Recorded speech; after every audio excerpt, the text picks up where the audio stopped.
Baik, untuk membantu kalian bisa memahami atau mencoba menganalisis logika sebuah program yang dari coding yang sudah ada, Bapak akan coba bantu membahaskannya dari latihan 19 lobo main kita yang sudah pernah kalian coba source-nya, cuma mungkin Bapak ubah sedikit modelnya. Jadi dalam kasus latihan 19 itu, robot itu diminta bergerak dari titik awal di sebelah kiri ini menuju ke sebelah kanan hingga ketemu titik hitam.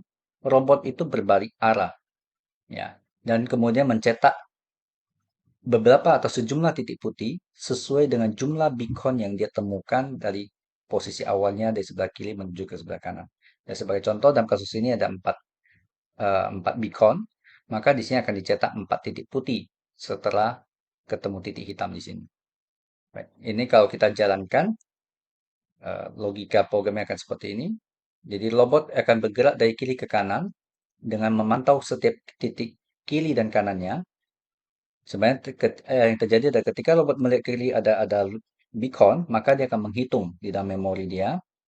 Kemudian dicek ke kanan, apakah ada titik hitam. Ya, ketemu beacon, dia hitung lagi. Jadi dicaca di dalam memori dia mengingat sekarang sudah ada 4 beacon. Ketika ketemu titik hitam, maka dia akan berbalik arah, kemudian akan memulai mengecat titik-titik putih sebanyak beacon yang tadi dia temukan. Itu sebanyak 4 buah.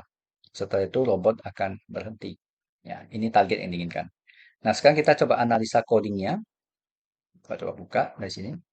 Kita akan coba jalankan perintah ini step by step dari perintah pertama.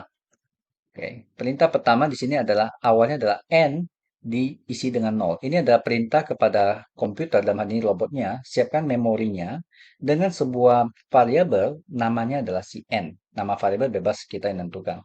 Nah, kita kasih contoh sebagai contoh kita akan pakai nama n. Awalnya diisi dengan 0. Jadi di dalam memorinya robot ini ada satu buah variabel n yang diingat dengan menyimpan angka 0.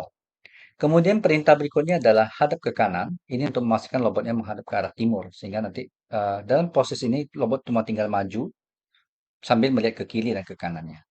Nah, dalam kasus ini perintah berikutnya robot sudah mulai dengan siap dengan penggunaan perintah repeat. Di sini kita menggunakan repeat forever. Artinya ini sebenarnya terjadi looping forever.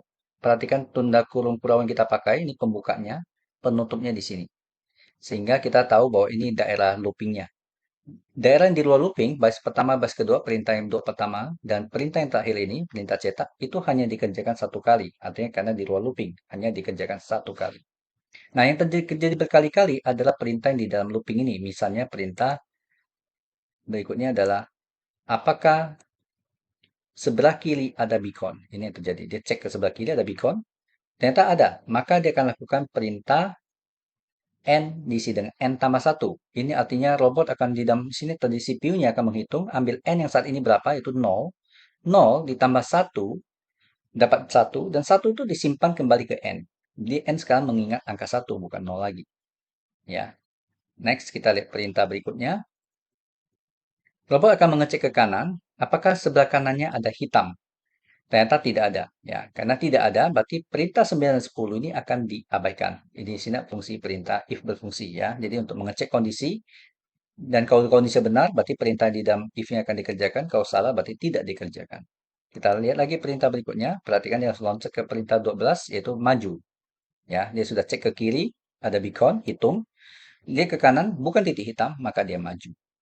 Kemudian, next, perhatikan langsung terjadi kembali ke perintah baris keempat, karena ini perintah looping. Ya, di sini sudah penutup loopingnya, baris 13 ini.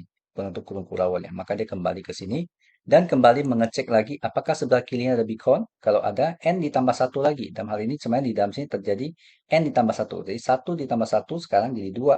Dan disimpan kembali ke n. Berarti n menyimpan angka 2 saat ini. Ya, maaf ini baru dilakukan. Kemudian, next, ditanyakan apakah sebelah kanan ada hitam? Tidak. Maka, dia langsung loncat ke perintah 12. Baris 9 dan 10 dilewati lagi. Itu seperti ini. Begitu ini yang terjadi berulang-ulang, sebelah kiri ada beacon, nggak ada, perhatikan tidak ada, maka dia tidak melakukan n tambah 1, langsung loncat ke sini. Apakah sebelah kanan hitam? Tidak ada, maka langsung loncat ke 12, maju saja. Ulangi lagi dari atas, lipit lagi. Kemudian baris 5, apakah sebelah kiri ada beacon? maka n tambah 1. Berarti yang tadi 2 ditambah 1 jadi 3, dan 3 itulah yang disimpan sekarang pada si n. N menyimpan angka 3. Kemudian langkah perintah berikutnya adalah cek apakah sebelah kanan hitam.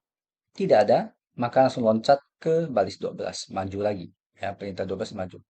Dan di sini sudah penutup, maka kembali ke sini lagi. Begitu seterusnya, ya, ini dikerjakan berulang-ulang. Tidak ada beacon, maka dilewati. Cek kiri ada beacon, lewati. Kalau nggak ada, berarti n ditambah 1 tidak lakukan. Langsung cek apakah sebelah kanan ada beacon. Tidak ada, maka maju. Jadi perintah repeat yang berulang-ulang adalah perintah di baris 5, 8, dan 12. Ya, ini yang paling banyak diulang-ulang.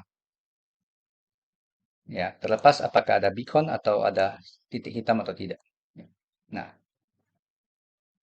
perintah n tambah 1 hanya diulang kalau di sebelah kirinya ada beacon. Ya, ini yang terjadi kalau kita lihat step by stepnya. Nah, sampai sini, perhatikan dia kembali cek apakah sebelah kiri ada beacon. Tidak ada, berarti perintah baris 6 tidak dilakukan. Perintah 8 dites, apakah sebelah kanan ada beacon? Ternyata ada, maka perintah 9 dilakukan, yaitu balik kanan. Right 2 kali, berarti balik kanan. Kemudian break. Break berarti dia akan loncat keluar dari if-nya, repeat-nya. Dalam hal ini langsung loncat ke baris 14. Karena penutup repeat ada di baris 13. Berarti loncat ke bagian sini. Dan setelah itu, di sini ternyata ada lakukan perintah prosedur cetak. Jadi kalau kita lihat ke bawahnya lagi, ini berarti masuk ke subprogram, ya, 14 itu. Berarti dia akan lanjutkan ke perintah pertama dari prosedur cetak, yaitu perintah repeat n. Nah, di sini n itu dimanfaatkan kembali, yang tadi sudah berisi, maaf, sudah 4 tadi, n-nya 4. Maka dia akan lakukan cetak pen white. Ingat, pen white dalam hari, ulangi sebanyak 4 kali. Pen white, keluarkan cat, stop painting, hilangkan cat, maju. Itu akan masukkan satu buah titik. Ya.